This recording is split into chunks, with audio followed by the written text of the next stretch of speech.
Hello Leute, ich bin Rod. Today I'm cooking adobong pusit. First, heat some oil in a pan and saute the ginger, a small sized ginger. Stir for a while.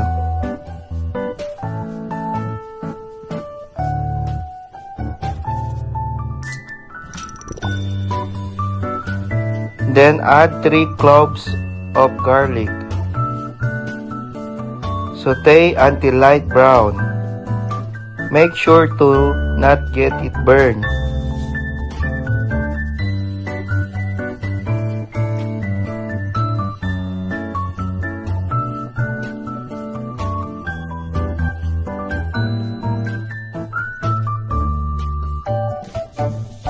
Then add chopped big onion.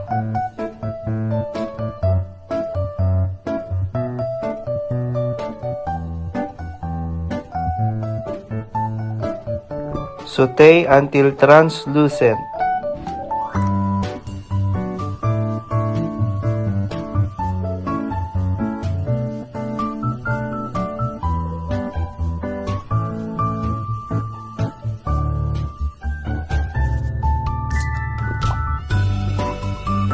Then add 1 chopped tomato.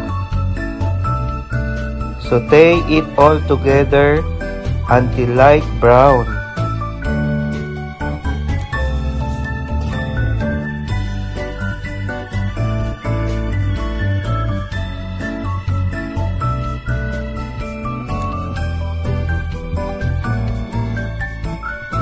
Add the half kilogram squid pieces and saute with the aromatics using high heat. To prepare the squid, remove the intestines and pull out the cartilage.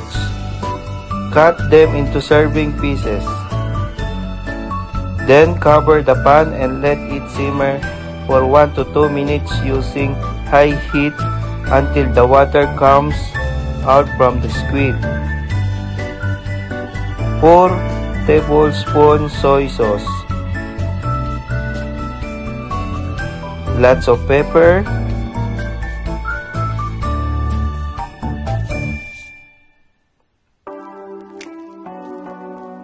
Sprinkle of salt to taste. Maggi seasoning sauce. And bay leaves.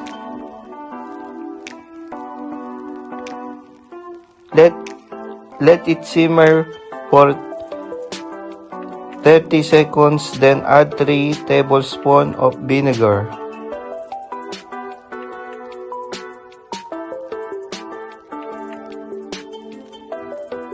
Let it simmer for 2 minutes without stirring. Then stirring the adobong pusit and let it simmer for another 2 to 3 minutes using high heat. Transfer the adobong pusit in serving plate and serve with hot steaming rice.